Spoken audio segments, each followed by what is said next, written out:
예수님께서 처음 공생애를 시작하시고 중풍병자를 만나 내 제사함을 받았느니라 라고 말씀하시면서 중풍병자를 살리셨는데, 고치셨는데, 이때에 그 옆에 있었던 서기관이 아니 어떻게 하나님만 죄를 사할 수 있는데 사람이 죄를 사할 수 있느냐 라고 이야기하면서 서기관과 예수님 사이에 죄사함의 논쟁이 붙었습니다.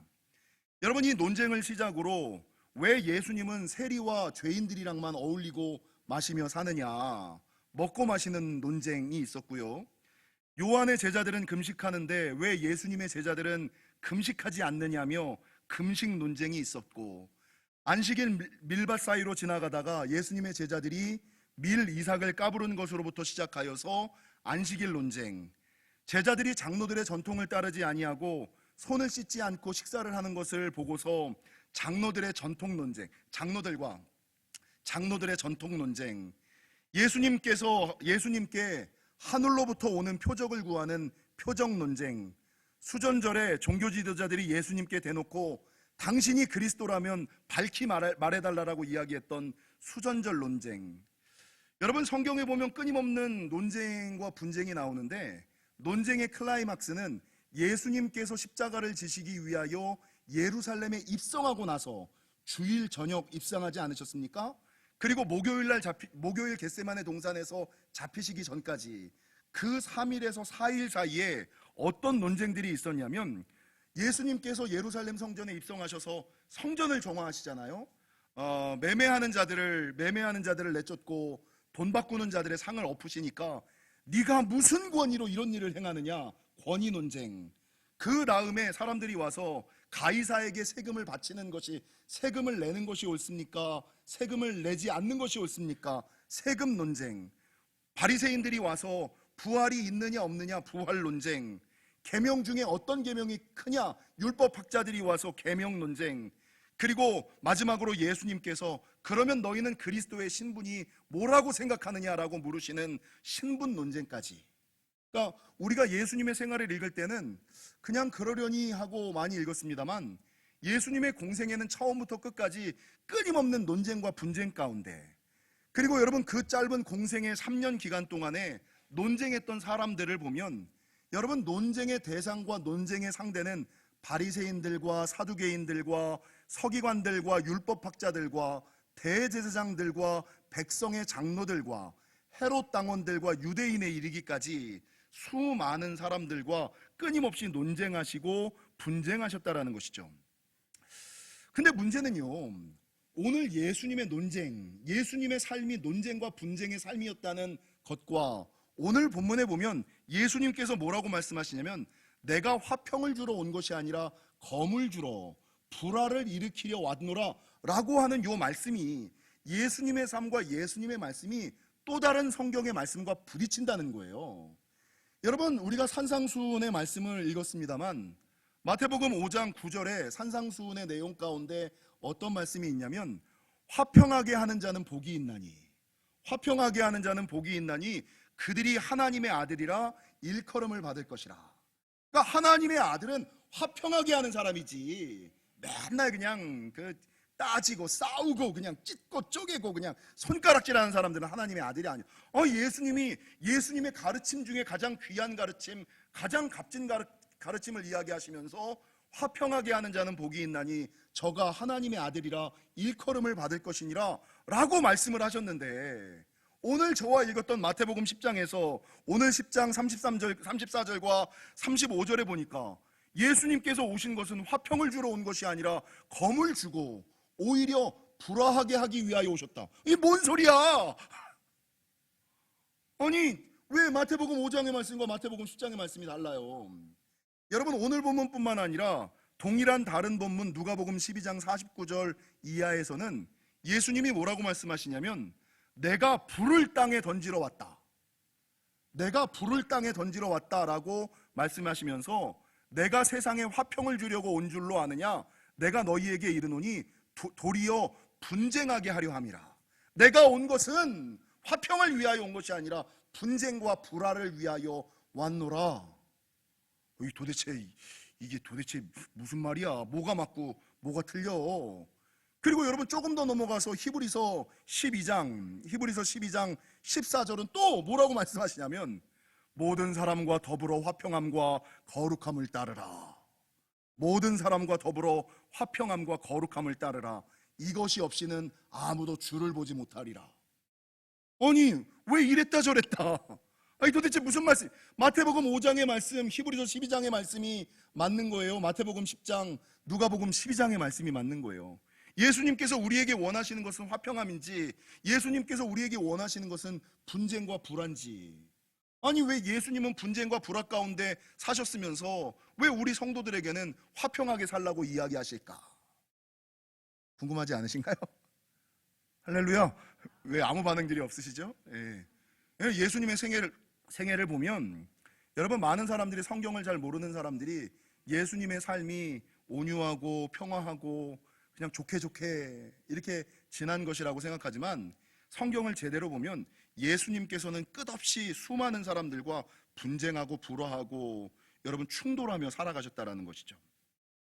여러분 제가 이 말씀을 보면서 도대체 뭐가 맞는 걸까? 왜 예수님께서 이런 말씀을 하신 걸까?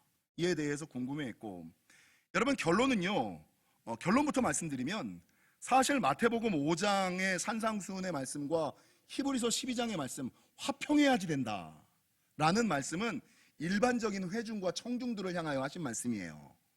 일반적인 백성들을 향하여, 일반적인 성도들을 향하여는 야 너희가 화평해야 돼, 화평해야 돼. 근데 오늘 마태복음 10장과 누가복음 12장에서 내가 평화를 주러, 화평을 주러 온 것이 아니라 분쟁과 불화를 일으키러 왔노라, 너희도 이런 사람이 되어야 된다라고 말씀하실 때는 여러분 이 말씀은 일반 백성과 성도들을 향하여 하신 말씀이 아니라 제자들을 향하여 하신 말씀이에요. 여러분 앞서 마태복음 5장과 히브리서 12장의 말씀은 사람이 살아가는 동안에 있는 관계의 영역에서 하신 말씀이라면 내가 불과 불화를 주러 왔노라, 너희도 분쟁을 일으켜야 돼, 너희도 치열하게 싸워야 되지 라고 말하는 말씀의 영역은 일반적인 관계의 영역이 아니라 특수한 구원의 영역, 생명의 영역, 진리의 영역에서 하신 말씀이라는 거죠. 그러니까 요거를 같은 대상, 같은 상황, 같은 영역에서 바라보면 이 말씀이 틀린 것이 되는데, 예수님께서 일반적인 백성과 성도들을 향하여 일반적인 상황과 관계 가운데서는 화평하라 하셨지만 진리의 영역, 생명의 영역, 일반적인 백성과 성도가 아닌 제자들을 향하여는 너희가 치열하게 분투해야 돼, 나처럼 살아야지 돼, 그게 옳은 거야, 그게 맞는 거야 라고 말씀하고 계셨다라는 것이죠. 여러분 즉 하나님께서는 직분과 이름, 신앙의 연조와 상황에 따라 다른 기대와 요구, 판단 기준을 가지고 계신다. 이건 제가 예전에도 했던 설교입니다만, 여러분 고린도전서 3장 1절과 2절에 보면 형제들아 내가 신령한 자들을 대함과 같이 너희에게 말할 수 없어서 육신에 속한 자 곧 그리스도 안에서 어린아이들을 대함과 같이 하노라. 그러니까 사도 바울이 사람들을 대할 때요, 신령한 자를 대하는 것과 어린아이를 대하는 것이 달랐어요. 성도들을, 불신자를 대하는 것과 성도들을 대하는 게 달랐고요, 집사들을 대하는 것과 안수 집사를 대하는 게 달랐고요, 안수 집사를 대하는 것과 권사를 대하는 게 달랐고요, 권사를 대하는 것과 장로를 대하는 게 달랐고요, 장로를 대하는 것과 목사를 대하는 게 달랐다는 거죠. 그래서 여러분 신령한 자들에게는 딱딱한 거 밥으로 하고 어린 아이들에게는 젖으로 하고 부드러운 것으로 하고 상황과 환경과 영역과 문제에 따라 달랐다. 여러분 야고보서 3장 1절은 내 형제들아 너희는 선생된 우리가 더 큰 심판을 받을 줄 알고 선생이 되지 말라. 그래서요 여러분 많은 사람들이 이 교회 안에서의 직분을 권위와 명예의 문제라고 생각을 해요. 근데 영지교회에서 제가 권사 안수집사 교육을 할 때 제일 먼저 하는 게 뭡니까? 여러분 하나님께서 주시는 직분은요 권위와 명예직이 아니에요. 이건 봉사직이고 실무직이에요. 권위가 아니라 하나님 앞에 내가 봉사하겠다라고 자원하며 나가는, 여러분 봉사직이고 사역직이고 실무직이지, 내가 안수집사 되면 좀 높아지고 권사가 되면 조금 높아지고, 아니요. 안수집사가 됐는데 안수집사 일을 안 하면 큰일 나요. 권사가 됐는데 권사답지 않으면 여러분 주님께서 집사 대하는 것보다 더 많이 때리세요. 이거를 아셔야지 되는 거예요. 그래서 여러분 가끔 신앙생활 할 때 어떤 사람들이 목사님은 왜 사람 대하는 게 다르세요? 이 사람한테는 이렇게 하고 저 사람한테는 왜 저라고, 왜 말하는 게 다르고 대하는 게 다르세요? 라고 말할 때가 있어요. 왜 다를까요? 여러분 성도들에게 하는 것과 집사에게 하는 것이 다르고, 집사에게 하는 것과 안수 집사에게 하는 것이 다르고, 안수 집사에게 하는 것과 권사에게 하는 것이 다르고, 권사에게 하는 것과 장로에게 하는 것이 다르고, 초신자에게 하는 것과 오래된 성도에게 하는 것이 다르다는 거죠. 여러분 성도는 그럴 수 있고 집사는 그럴 수 있다 손 치더라도 안수 집사는 그러면 안 되는 거예요. 여러분 권사는 그래서는 안 되는 거예요. 여러분 장로와 목사는 두말할 나위도 없죠. 이거는 물어볼 따질 필요도 없이 장로와 목사는. 그래서 여러분 이 본문을 통해서 주님께서 말씀하시는 것은 이 말씀이 듣는 회중과 대상, 상황과 환경, 영역이 다른 것임을 기억하시고, 일반적이고 관계적인 영역에서는 화평해야 돼. 야, 좋게 지내는 게 좋아. 근데 진리의 영역에서는, 생명과 관련된 것에서는 백성들은 그럴 수 있지만 제자들은 그러면 안 돼. 직분자는 그러면 안 돼. 그래서 여러분 신앙의 연조와 직분에 맞게, 이름에 맞게, 나는 그래도 되는 사람인가, 나는 그러면 안 되는 사람인가. 여러분 나도 그래도 돼. 나라고 왜 그러면 안 돼? 이렇게 생각하는 사람, 나는 그러면 안 되는 사람이지. 나는 이 정도 해서는 안 되는 사람이지. 나는 이렇게 해서는 안 되는 사람이지. 를 한번 생각해 보시고 따져보시는, 그래서 신앙의 연조와 직분에 맞게, 이름에 맞게 살아가시는 저와 여러분이 되시기를 주님의 이름으로 간절히 축원합니다. 이게 요 본문의 난제를 풀 수 있는 키예요. 그리고 요 본문을 통하여 성경이 말씀하시는 두 번째는, 여러분 우리 안에 있는 도그마와 스코토마, 선입견과 고정관념을 좀 버리라는 거예요. 여러분 그 도그마가 무엇이고 스코토마가 무엇인지는 제가 하도 많이 설교해서 알죠. 도그마라는 건 뭐예요? 그냥 아주 쉽게 자기만의 신념. 내가 생각할 때는 이게 맞아라고 생각하는 거, 그게 도그마예요. 내가 맞다라고 생각하는 자기만의 신념, 이게 도그마예요. 스코토마는 뭡니까? 자기만의 관점. 나는 이렇게 볼 거야. 나는 좌야, 나는 우야. 나는 진보야, 나는 보수야. 나는 뭐야. 자기만이 바로 자기만의 관점, 자기만의 신념, 자기만의 관점. 이게 도그마고 스코토마예요. 여러분 선입견과 고정관념이 뭘까? 이걸 제가 선입견과 고정관념 너무나 뻔히 알고 있는 것이지만, 그럼에도 불구하고 다시금 국어사전을 통해서 찾아보니까 이 선입견과 고정관념을 사전은 뭐라고 정의 내리고 있냐면, 어떤 사람이나 사물 또는 주의나 주장에 대하여 직접 경험하지 않은 상태에서 미리 마음속으로 결정한 굳어진 견해. 그러니까 어떤 사람, 어떤 사건, 어떤 사상, 어떤 주의가 있는데 내가 그걸 직접 경험해보지 않았어. 근데 내가 가지고 있는 도그마, 내가 가지고 있는 스코토마로 나는 그럴 거라고 생각해. 그리고 그 생각을 바꾸지 않는 거, 그 태도를 고치지 않는 거, 자기만의 생각과 자기만의 태도, 자기만의 생각과 자기만의 관점을 유지하고 고수하는 거. 주님이 말씀하시는 게 뭐예요? 이거 버려야 돼.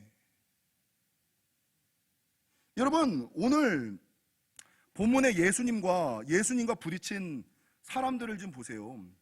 여러분 이런 도그마와 스코토마, 선입견과 고정관념을 가지고 있는 사람들을 대부분 살펴보면, 이런 사람들은 어떤 사람 유형에서 많이 나오냐면, 많이 배운 사람들, 적게 배운 사람들은 이 도그마와 스코토마, 그러니까 나름 자기가 생각할 때 많이 배웠다고 생각하는 사람들, 오래 살았다고 생각하는 사람들, 자기도 꽤 많이 알고 자기도 꽤 많이 경험했다라고 생각하는 사람들, 이걸 신앙적으로 얘기하면 자기도 모르게 교만한 사람, 나도 알 만큼 알아. 그래서 이 사람들의 특징과 말버릇이 뭐예요?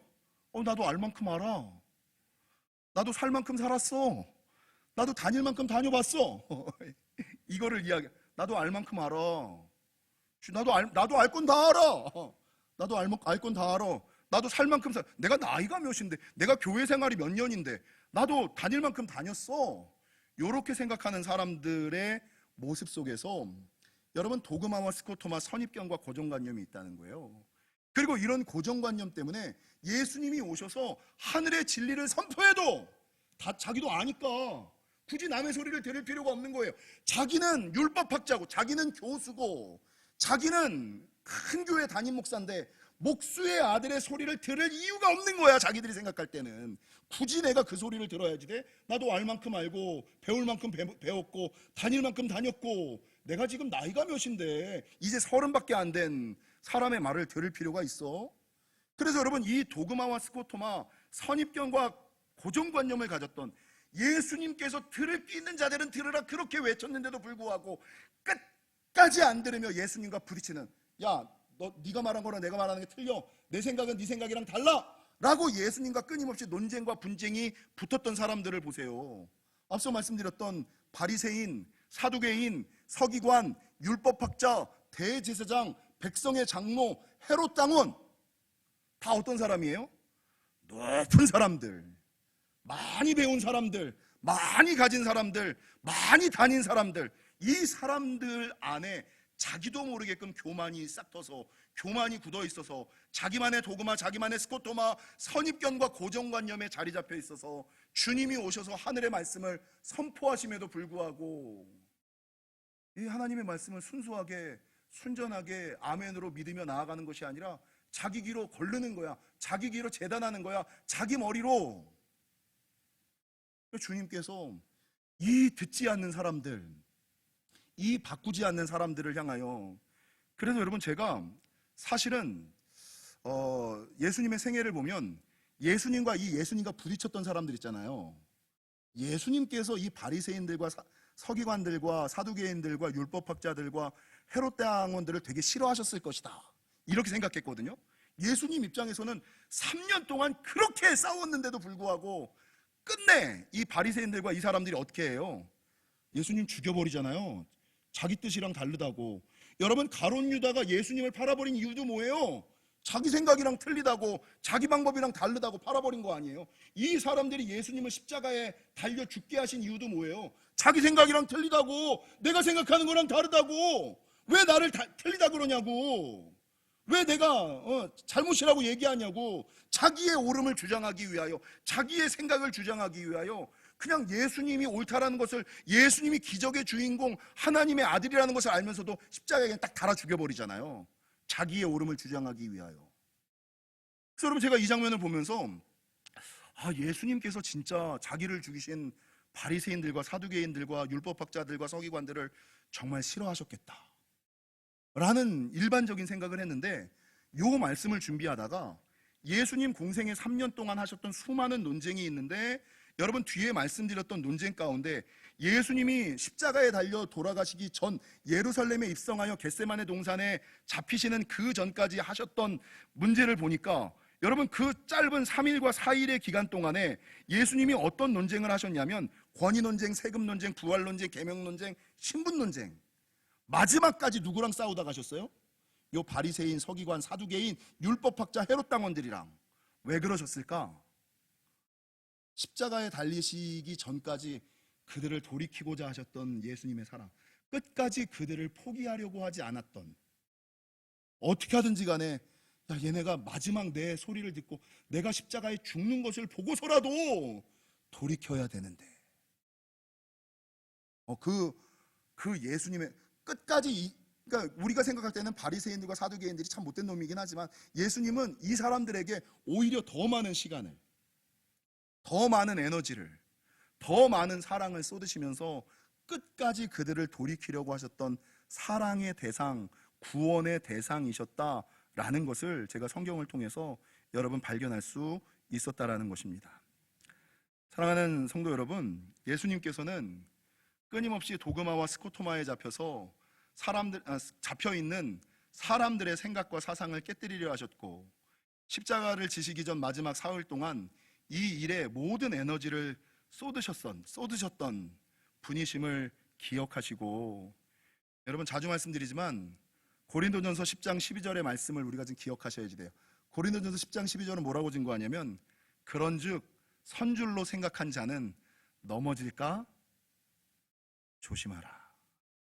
성경을 백독하셨으면요, 백독하신 것 때문에 어깨 의시되지 마시고요. 아, 내가 섰다라고 생각하는 그 순간에 내가 목사 되고 장로 됐으니까 이제 끝났어! 그게 아니라 여러분, 목사와 장로들에게, 권사와 안수 집사들에게 하나님께서 더 가중한 기준과 책임을 요구하고 계심을 여러분 믿으시고 좀 깨달으시고 선줄로 생각한 자는 넘어질까 조심하시는. 그래서 여러분, 주님 앞에서 내가 아는 거, 내가 배운 거, 내가 경험한 거 이거 내려놓으셔야 돼요. 그래서 여러분, 우리 이렇게 한번 인사할까요? 제가 예전에 많이 하죠. 내가 아는 게 다가 아니다. 내가 아는 게 다가 아니다. 또 따라하겠습니다. 내가 아는 게 다 맞는 것이 아니다. 사람들은요, 내가 아는 게 자기가 다 안다고 생각해. 여러분, 모르는 영역 많습니다. 모르는 영역 많고 내가 아는 게 다 맞지 않습니다. 여러분, 내가 아는 게 다고 내가 아는 게 다 맞다라고 생각하는 도그마, 스코토마, 그리고 선입견, 고정관념, 이것들을 내려놔야 주님의 구원의 반열에 들어갈 수 있지. 그거 내려놓지 않으면 나도 어느 순간인가 내 뜻이랑 다르고 내 생각들이랑 다르고 내 능력 밖의 일이 땅 터지면 우리도 예수 못 박는 자에 지나지 않아요. 언제든지 예수 팔아먹을 수 있는 사람들, 교회 팔아먹을 수 있는 사람들로 전락할 수 있음을 기억하시고 늘 겸손하게 살아가시는 저와 여러분이 되시기를 주님의 이름으로 간절히 축원합니다. 마지막 세 번째, 이 본문을 통해서 성경이 말씀하시는 것은 무엇이냐? 앞서서도 제가 잠깐 말씀드렸습니다만 여러분, 좋은 게 좋은 것은 아니다. 여러분, 교회 안에서 제일 무서운 게 뭐예요? 아이, 좋은 게 좋은 거야. 은혜대로 합시다. 여러분, 좋은 게 좋은 게 아니에요. 좋은 게 좋은 게 아니다. 앞서 말씀드린 것처럼 이 말씀은 회중들을 향하여 한 말씀이고, 마태복음과 누가복음의 말씀은 제자들을 향하여 한 말씀이고, 마태복음 5장과 히브리서의 말씀은 일반적인 상황에서 관계와 관련된 영역에서 하신 말씀이고, 여러분, 마태복음 10장과 누가복음 12장은 여러분 특수한 영역, 구원의 영역, 진리의 영역, 여러분 생명의 영역에서 한 소리다라는 것은, 한 말씀이다라는 것을 여러분 기억하셔야지 됩니다. 많은 분들이 교회 생활을 하면서 목사님, 좋은 게 좋은 거니까 넘어가세요, 덮으시죠. 근데 덮을 일이 있고 덮지 말아야지 되는 일이 있어요. 좋은 게 좋은 거라고 은혜대로 해야지 되는 영역이 있고 은혜대로 할 수 없는 영역이 있어요. 근데 사람들이 이 영역의 기준을 모르는 거예요. 그리고 자기만의 영역을 가지고 있는 거예요. 그러니까 진리의 영역에서는 좋은 게 좋은 게 아니에요. 진리의 반환은, 하나님의 반환은, 교회의 반환은, 여러분 진리의 문제, 생명의 문제에서는 예수님처럼 불화를, 분쟁을, 논쟁을, 옳고 그름을 따지고 가셔야죠. 그러나 관계의 영역에서는 여러분 영혼을 위하여, 생명을 위하여, 집사님 억울해도 덮고 갑시다, 이해하고 갑시다, 용서하고 갑시다, 요게 돼야죠. 근데 사람들이 이 선이 불분명한 거예요. 그러니까 진리의 영역, 구원의 영역, 생명의 영역에서도 좋은 게 좋은 거니까 용서합시다, 이해합시다, 이렇게 얘기를 하고, 여러분 관계의 영역, 은혜의 영역에서는 이건 넘어가야지 되는데 이건 따지고 가려고 하는 사람들이 너무나 많이 있다라는 것이죠. 여러분, 제가 예전에 잠깐 말씀을 드렸습니다만 얼마 전까지 한국 청소년들 사이, 어린아이들 사이에서 뭐가 유행했냐면, 이제는 좀 잠잠해졌어요. 패드립이 유명했잖아요. 난 참 이해가 안 가. 어떤 아이들을 욕하는데 그 아이에 대해서 대놓고 욕하면 문제가 생기니까 그 아이의 SNS 우편함 이런 거를 뒤져서 그 아이의 부모 신상 뭐 이런 거를 알아내요. 그래서 만약에 자기 엄마가, 내가 욕하고자 하는 아이의 엄마가 영미야, 그러면 얘한테 너 걔 뭐 이렇게 욕하는 게 아니라 야, 영미라는 애는 말이야 아주 쓰레기야, 이렇게 얘기를 해버리는 거예요. 이게 패드립, 부모를 향하여. 요즘 아이들이 참 못된. 근데 여러분, 이 패드립이 유행할 때 제가 우리 재원이한테 너도 그러냐? 니네 학교도 그러냐? 그러니까 아빠, 내가 모든 거를 다 용서해도 어떤 애가 자기한테 패드립을 할까? 우리 애들의 아버지는, 우리 애들의 부모는, 제가 영지교회니까 홈페이지만 키면, 그냥 인터넷에 영지교회만 치면 쟤네 부모가 누군지 다 아는 거예요. 좀 완전히 노출되어 있잖아요. 그러니까 얘네들이 우리 아들에게 그런 패들이 비슷하게 이제 진짜로 그런 건 아니고 장난처럼 툭 던졌는데, 우리 아들이 뭐라 그랬냐면, 야, 다 돼도 부모는 건드리지 마. 야, 장난이라도 부모는 건드리지 마. 여러분, 교회 생활도 있어요. 교회 생활도 마찬가지예요. 교회가 문제가 생기고 교회 안에 사람들이 좀 부족하고 모자른 건 맞아. 교회가 항상 문제가 있는 거 맞아. 부족하고 모자란 거 맞아. 그래서 마음대로 욕하셔도 돼요. 마음대로 욕하시고 뭐 이래도 되고 저래도 되고 뭐 평가하는 거는 자유죠. 그러나 교회는 흔들면 안 돼요. 사람은 욕해도 되지만 하나님과 십자가까지는 부정하면 안 돼요. 무슨 말씀인지 아시겠어요? 마음대로 하셔도 돼요. 근데 그 마음대로 하는 게 교회를 흔드는 거나 영혼과 관련된 거나 교회의 존폐와 관련된 거, 이럴 때는 스톱하셔야 되는 거예요. 아무리 내가 옳아도, 아무리 내가 맞아도, 여러분, 구원과 생명, 진리와 교회, 하나님 영역, 하나님 나라 영역에 있어서는 하지 말아야지 되는, 넘지 말아야지 되는 선이라는 것이 있다라는 것이에요.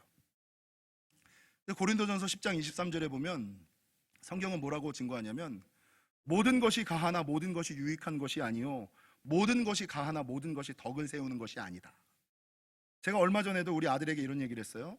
아들, 이제 지도 성인이 됐으니까, 이제 성인이 됐으니까 이제 자기도 자기 맘대로 하겠다는 거죠. 뭐 굳이 뭐 부모 뜻, 부모 말 따를 필요가 뭐가 있냐는 거예요. 이제 대놓고 그러는 거예요. 그래서 내가, 아들, 너도 이제 성인이니까 네 맘대로 해도 돼. 다 해도 돼. 근데 생명만은 네 맘대로 하면 안 돼. 생명과 관련된 영역은 너 아빠한테 허락받아야 돼. 무조건이야. 그거는 네 맘대로 하면 안 돼. 생명은 내가 준 거고 하나님이 준 거야. 그건 네 맘대로 하면 안 돼. 마음대로 해도 돼. 네가 하고 싶은 거 다 해도 돼. 근데 생명에 관련된 거, 그건 네 맘대로 하면 안 돼. 이렇게 얘기한 적이 있어요. 사랑하는 성도 여러분, 부모들이 이제 실수하는 게, 이것도 제가 예전에 한번 설교했던 거예요. 아이들이 사춘기 중학교 2학년 이렇게 이제 사춘기 들어가면 아이들이, 아빠, 나도 이제 클 만큼 컸으니 뭐 이 나라의 신앙의 자유도 있고 종교의 자유도 있으니 교회 가는 거 그거 왈가왈부하지 마세요. 어느 교회 갈 건지 주일 성수할 건지 제가 알아서 할게요. 이렇게 얘기를 해요. 그럼 부모 좀 좋은 부모들은, 되게 인격적이라고 생각하는 부모들은, 자녀의 자유를 존중해 준다라고 생각하는 부모들은, 그래, 그건 네 자유니까, 그래, 너도 클 만큼 컸으니까 네 맘대로 해. 네가 알아서 해. 여러분, 이게 자유의 영역이에요? 인권과 관련된 영역이에요? 그런 눈으로 보니까 여러분, 아이들한테 맘대로, 자기는 되게 좋은 부모라고, 자기는 되게 인격적인 부모라고 생각하는 거야. 자기는 되게 자녀를, 영혼을 존중하는 부모라고 생각하는 거야. 제 눈으로는요, 그건 생명에 관련된 영역이죠. 구원의 영역이죠. 인생의 영역이죠. 축복의 영역이죠. 다 돼도, 야, 네 맘대로 다 해도 돼. 근데 그건 아니야.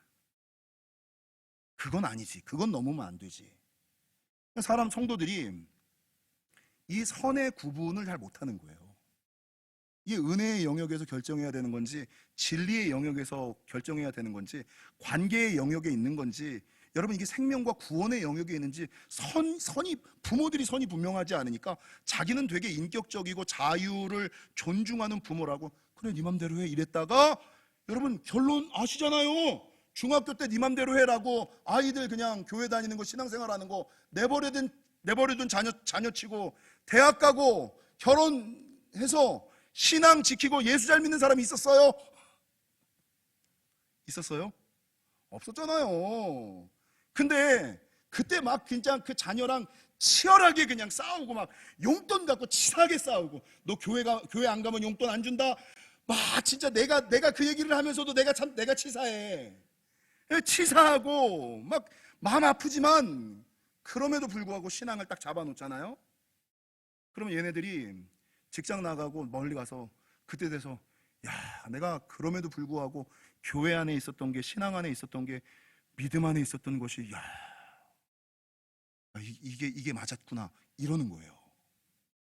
그래서 여러분, 요 본문에서 얘기하는, 여러분, 마태복음 5장과 히브리서 12장은 일반 회중과 성도들에게 하는 말씀이고요, 마태복음 10장과 누가복음 12장은 제자들에게 하신 말씀이고, 앞에 요 말씀은 일반적인 상황과 관계의 영역에서 하신 말씀이고, 여러분, 마태복음과 누가복음 12장은 특수한 영역, 특별한 영역, 진리의 영역, 생명의 영역, 구원의 영역, 축복의 영역, 여러분, 그 절대적인 영역이었음을 기억하시고, 바라는 것은 이 영역의 기준을 분명히 좀 아시고, 조금 무식하고 단순해 보이고 답답해 보여도 여러분, 이 영역을 지키고 선을 넘지 않는, 모든 것이 가하나 모든 것이 유익한 것이 아니요 모든 것이 가하나 모든 것이 덕을 세우는 것이 아니심을 지금 기억하시고 선을 분명히 하시고 살아가시는 저와 여러분이 되시기를 주님의 이름으로 간절히 축원합니다.